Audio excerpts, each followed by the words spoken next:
Assalamualaikum everyone. Today I'll show you how to make these beautiful Ramzan crafts.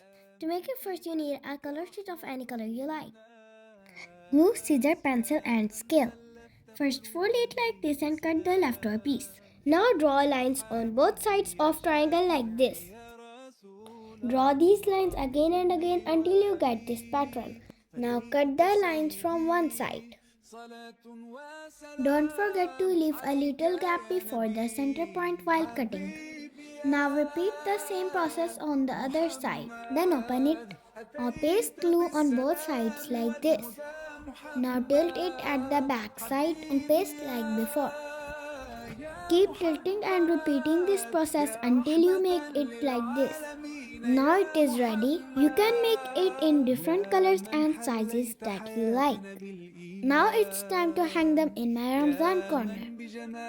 You can hang them anywhere you like. Look how beautiful they are looking. May Allah decorate your Ramzan with a lot of blessings. يا حبيبي يا شفيعي يا رسول الله بأمي وأبي فديتك سيدي صلاة وسلام عليك يا نبي I hope you liked it. Allah Hafiz.